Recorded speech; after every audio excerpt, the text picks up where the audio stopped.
There's an abandoned house in my hometown that everyone calls Denny House. Nobody knows who started the name.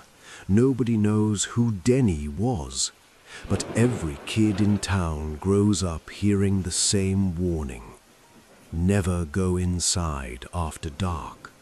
And if you ever hear someone knocking from the attic, leave immediately. Because according to local legend, nothing human has lived in that house for over 30 years. And 3 summers ago, I was stupid enough to test that legend myself. My name is Mason Hale. I was 24 when this happened. I had come back to my hometown in Ohio after years away at college.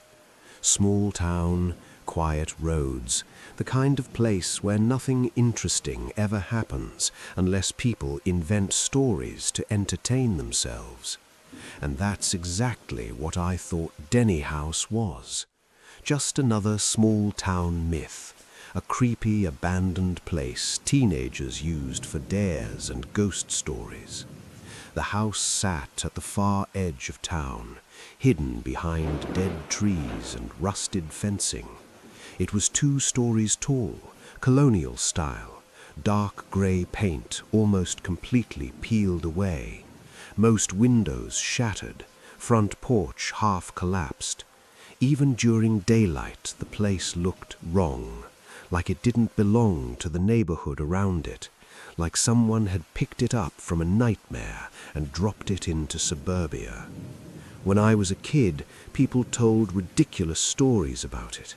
Lights turning on by themselves, voices heard inside, pets disappearing nearby.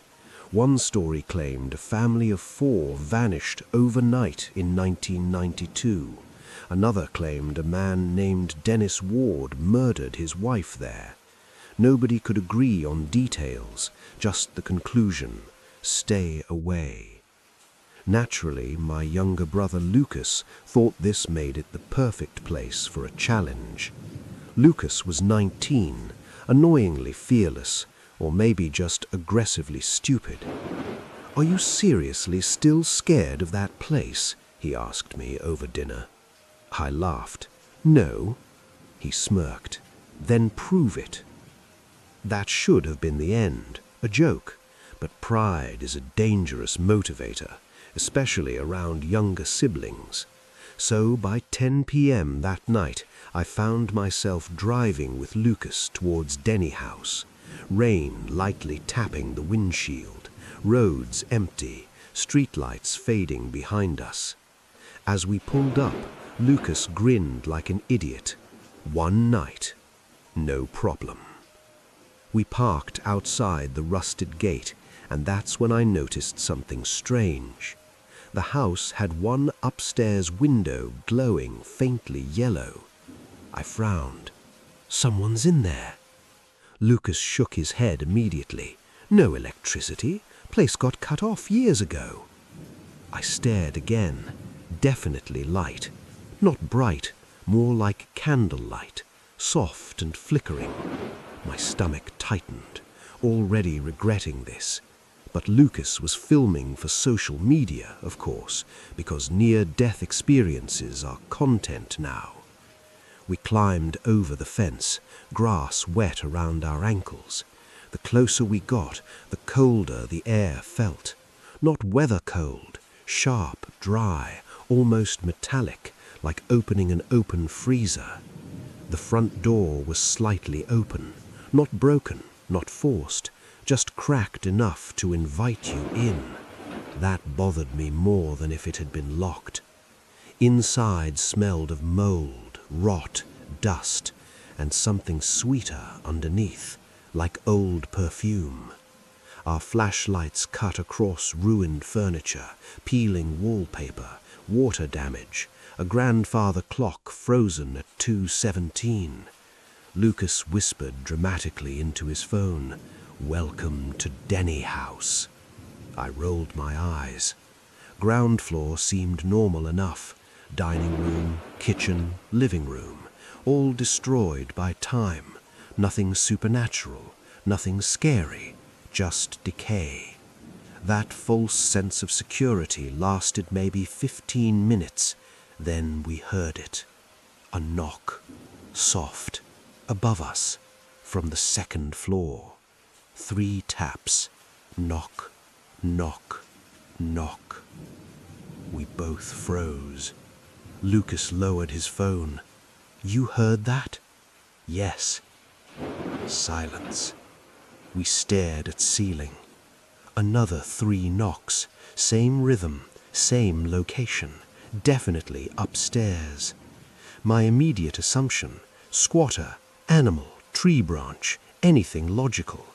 But logic got weaker when we realized something. There were no trees touching the roof, and the knocking was too clean, too intentional. Lucas whispered, "Attic?" I looked up. There was an attic hatch visible from upstairs hallway, right below where the sound came from. Nope, absolutely not. "Let's go," I said. Smart decision, should have followed it. Instead, Lucas laughed nervously. "We just got here." Then he started climbing the staircase, because horror stories only happen when one person in the group has 0 survival instinct. I followed, mostly because I didn't want him alone upstairs. Second floor was worse, much worse. The temperature dropped noticeably. My flashlight beam felt weaker somehow, like darkness itself was thicker there. Hallway lined with closed bedroom doors, wallpaper stained dark brown in vertical streaks, one bedroom door slightly open, and from inside a humming sound, very faint, a female voice, softly humming a lullaby. Lucas and I looked at each other. Neither of us spoke, because no explanation for that would be acceptable, not one. The humming stopped, instantly, like whoever was inside knew we were listening. Then a woman's voice quietly said, "Come in." Nope. Every cell in my body screamed, "Leave." Lucas actually took a step backwards, finally common sense entering chat. Then, knock, knock, knock, from directly above us. Attic. Louder now, aggressive. Dust fell from ceiling. Another knock, harder. Then scratching, long scraping noise dragging across attic floorboards, like claws being pulled, or furniture. Lucas whispered, "We should go." Best sentence spoken all night. We turned toward staircase and stopped, because the hallway behind us had changed, not metaphorically, physically. The staircase was gone, just gone. In its place was a blank wall, old wallpaper, no stairs, no opening, nothing. My brain refused to process it. Lucas started hyperventilating.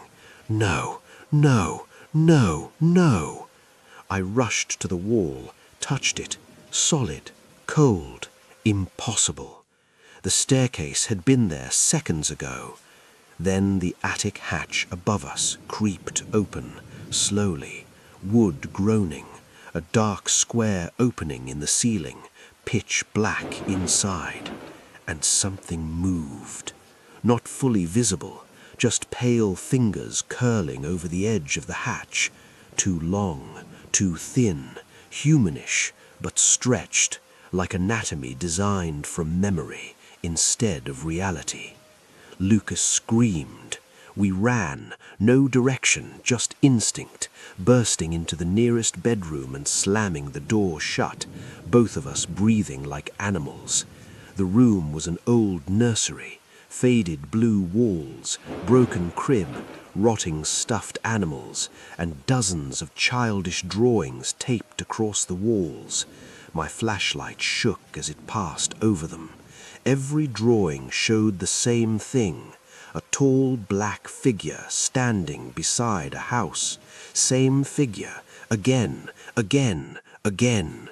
different crayons, different styles, but the same image, and in childish handwriting beneath one drawing, "Denny lives upstairs."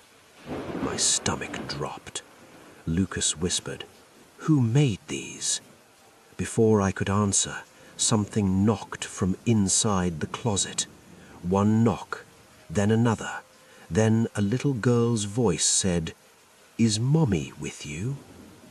Lucas actually started crying, quietly, pure panic tears, and honestly, fair, because I was maybe 30 seconds from joining him. Then came footsteps in the hallway outside, slow, heavy, not rushed, like someone knew exactly where we were and wasn't worried about us escaping. The footsteps stopped outside our door. Silence. Then one slow scratch across the wood, and a male voice whispered, "Lucas." Not my voice, not family, something else, but it knew his name. Then, "Mason." My blood froze. Nope, nope, nope, nope.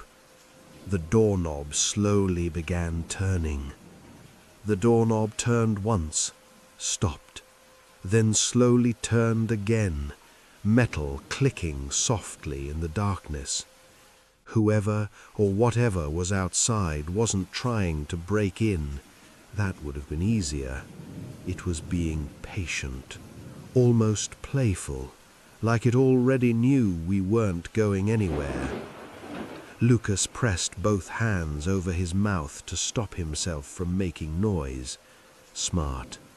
Because the second he made a sound, the voice outside spoke again, closer this time, almost directly against the wood. "Lucas?" Same male voice, low, calm, wrong.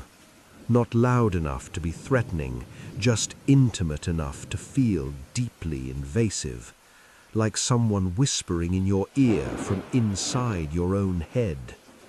Then came something much worse. A second voice joined it, female, soft, warm. "Baby?"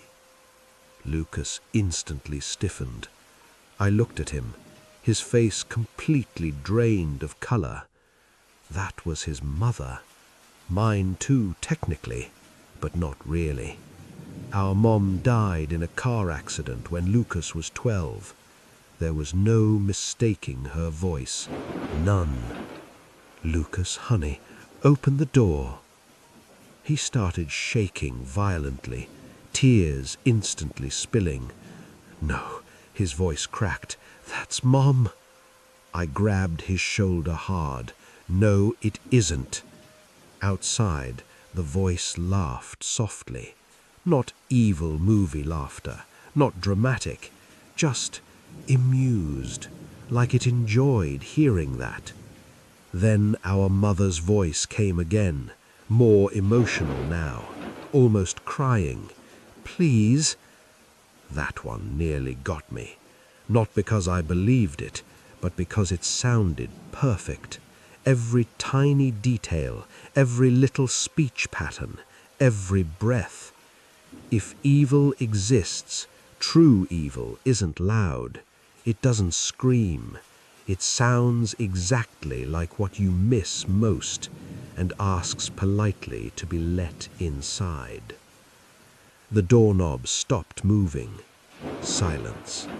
Long enough to make us wonder if it had left.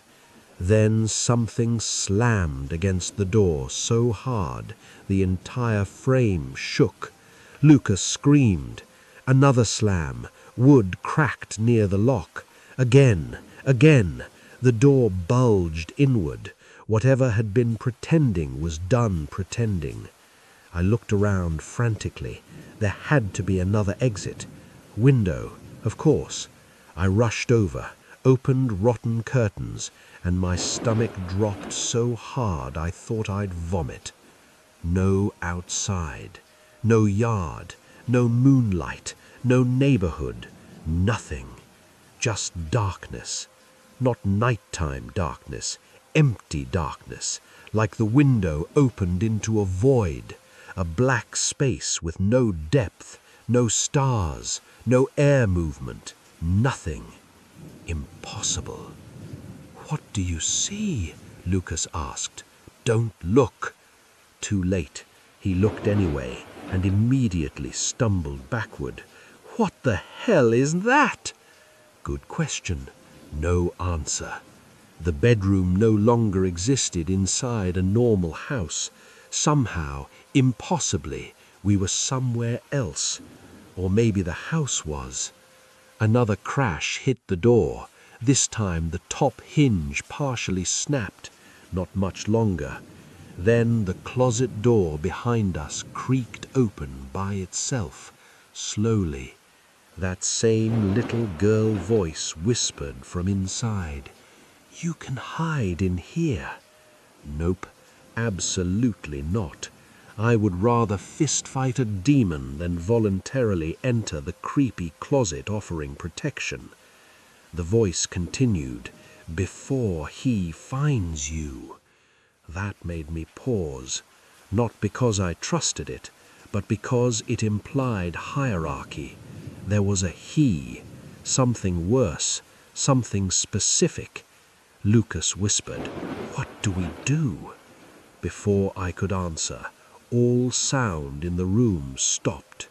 Not silence, absence, like audio itself had been muted.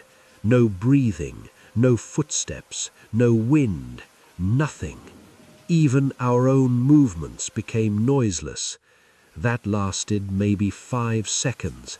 Then the entire house groaned, a deep structural moan from somewhere far below, like the building itself was alive and waking up.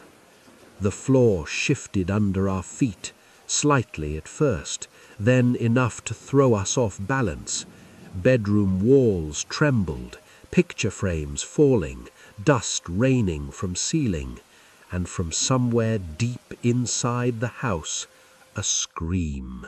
Long, inhuman, agonized. It sounded less like pain, more like hunger discovering itself. The door exploded inward, not opened, not broken, shattered. Wood fragments everywhere. And standing in the doorway was a man, or what used to resemble one. Tall, extremely tall, too tall for the frame. He had to hunch slightly to fit. Wearing a dark suit decades out of style. Face pale as paper.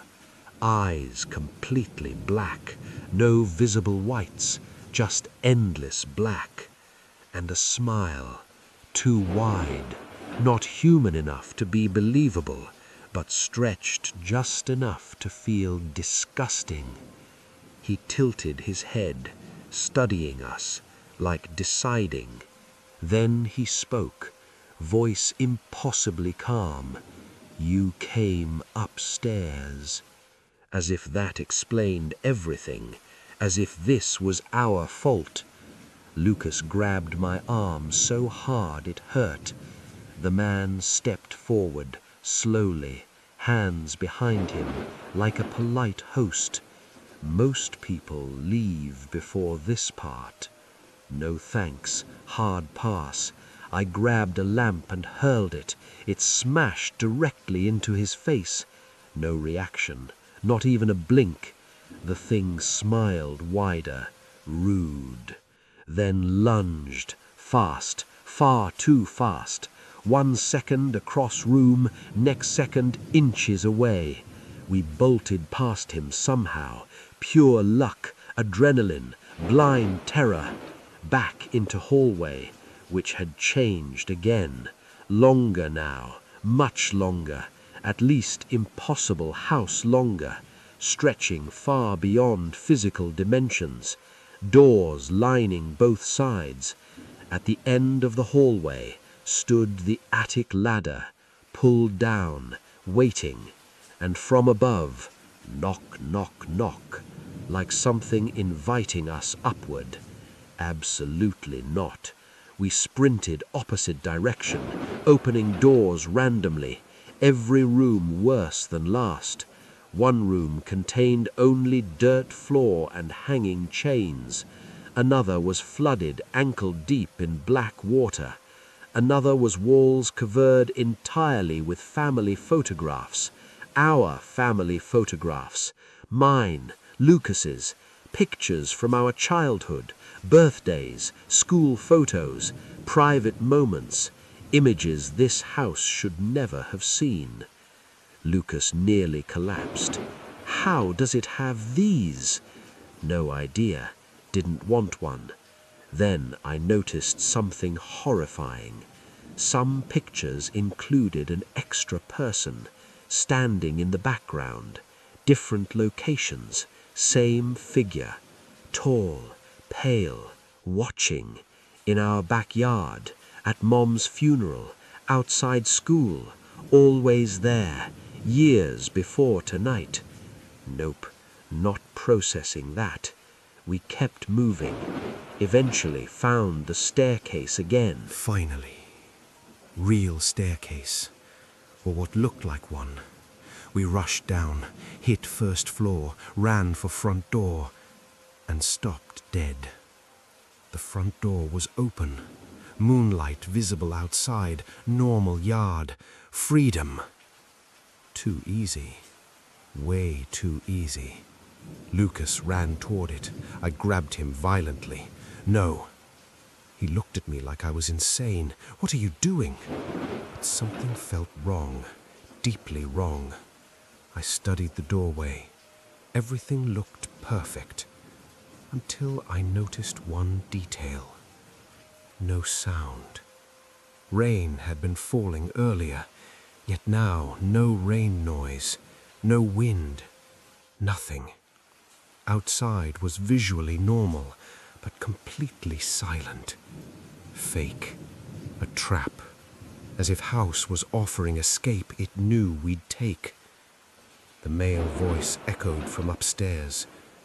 You're learning. Great. Hated that. Then all lights in the house flicked on at once. Every lamp, every hallway light, every room illuminated in harsh yellow. House suddenly looked inhabited, clean, fresh wallpaper, furniture restored, dust gone, decay vanished, like we had been transported decades backward. And from dining room came voices, conversation, laughter, clinking silverware, a family eating dinner. We slowly turned. Inside dining room sat 6 people around table, perfectly still, not eating, just sitting, facing plates, motionless, like mannequins.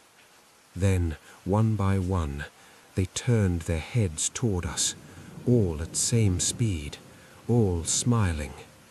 One of them was our mother, and she stood up. "Boys," she said warmly, "dinner's ready." Lucas made a sound I never want to hear from another human again. A small, broken noise, somewhere between sobbing and vomiting. Then all 6 figures stood simultaneously, chairs scraping the floor in perfect sync, and started walking toward us. Not fast, not slow, purposeful, unified. I grabbed Lucas and ran into the kitchen, locked swinging door, shoved fridge against it. Voices immediately stopped outside. Then came knocking. From all sides now, walls, ceiling, floor, cabinets, everywhere, like the entire house was full. Lucas was full panic mode. "We're going to die." Maybe, probably, didn't love our odds. Then I noticed something on the kitchen counter. A notebook, leather cover, old, with one word written on front. Denny. I opened it. Inside were entries, messy handwriting, dates from 1989. A journal. First entry. The house is not haunted. That would be simpler. Bad start. I flipped pages rapidly. Later entries became unstable, desperate, frantic. One line underlined repeatedly. It lets people in, but does not let everyone leave. Then, final entry. Short. Just one sentence written dozens of times across the entire page. Do not go into the attic. And directly above us, knock, knock, knock, louder than ever, followed by slow footsteps descending from the attic stairs. But the attic was above second floor, meaning whatever was coming down was too big for the house, and somehow still fitting inside it. Kitchen lights began flickering. The knocking stopped. Every voice outside fell silent. Lucas whispered, "What now?" Then from the hallway came that same calm male voice right outside the kitchen. "He's awake." And something massive exhaled above us. Something massive exhaled above us. Not a normal breath, not even a creature's breath. It sounded ancient, deep, wet, like air being forced through something far too large to exist inside a house. The ceiling above the kitchen bowed downward slightly, not enough to collapse, just enough to show weight, pressure, presence. Something was directly over us, and it was huge. Lucas slowly backed away from the center of the room. Smart. I followed. The ceiling creaked again. A long crack split across the plaster. Dust fell onto the kitchen table. Then another crack. Then a third. Whatever was above us was moving, slowly dragging itself across the ceiling, wood groaning under impossible strain. And then a single black liquid dropped on the floor, right between me and Lucas. Thick, dark, viscous. Not water, not paint. It smelled like rot and rot. Blood. Old blood. Lucas whispered, "Oh my God!" Another drop, then another. Soon a small trail of black fluid leaked from the ceiling crack. Something was directly above that spot, watching us through the gap. The kitchen door suddenly rattled hard. The thing outside had returned. The male voice again, still calm, still polite. "You shouldn't be in there." No response. Didn't plan on starting a conversation with evil Zillow owner. The voice continued, "He doesn't like noise." Then, from directly above us, came a low sound, a rumble, not mechanical, a growl, but too deep to belong to any animal I've ever heard. It vibrated through the cabinets, through the floor, through my ribs. Lucas covered his ears, and then the ceiling broke. Not fully, just one pale hand punched through. Massive fingers, long as kitchen knives, too many joints, skin stretched tightly over bone. It groped downward blindly, searching. I grabbed Lucas and pulled him sideways, just as those fingers scraped the floor where we'd been standing. Nope. Absolutely impossible levels of nope. The hand withdrew. Then another fist slammed through. Bigger hole now. We could see movement in darkness above, something shifting, trying to widen opening.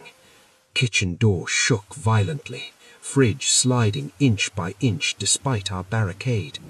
We were about to be attacked from above and front simultaneously. Fantastic. My eyes scanned desperately for anything useful. Found gas stove, propane, lighter. Terrible plan. Only available plan. I turned every burner on, gas hissing loudly, kitchen quickly filling with fumes. Lucas immediately realized, "You're insane." Probably. The ceiling hand reached through again, closer now, almost touching Lucas's face. The kitchen door shook violently, fridge sliding inch by inch despite our barricade. The fridge finally shifted enough for the kitchen door to crack open, and through the gap, a black eye stared in. Not human, too glossy, too still, watching. A smiling voice behind it whispered, "Open wider." No thanks. I sparked the lighter, held it up, and for the first time all night, everything reacted.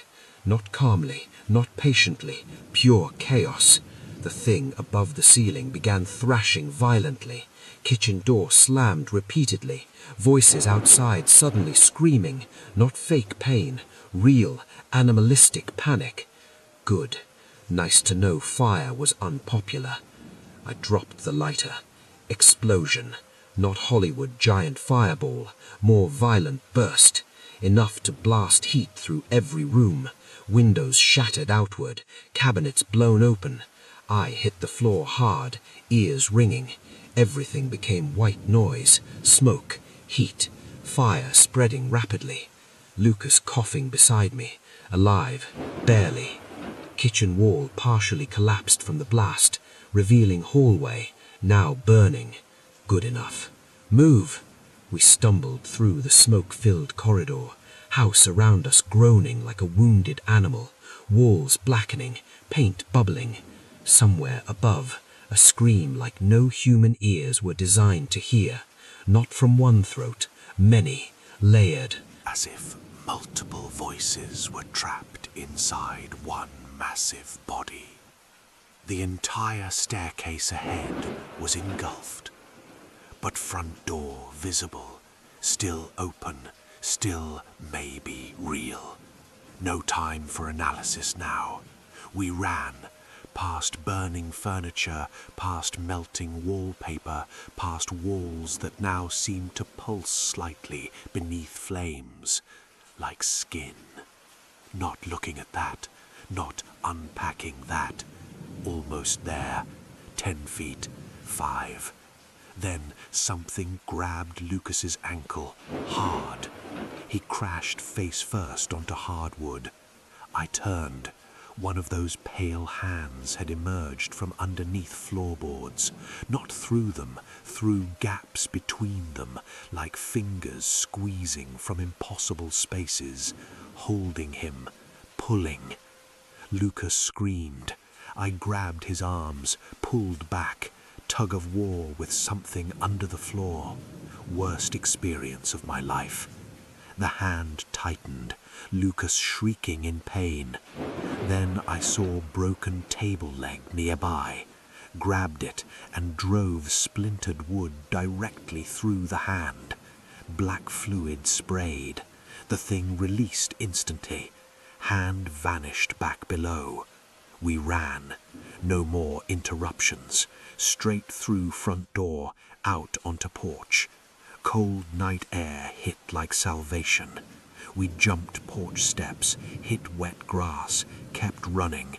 Didn't stop, didn't look back, just sprinted across yard and over fence until our lungs felt like broken glass.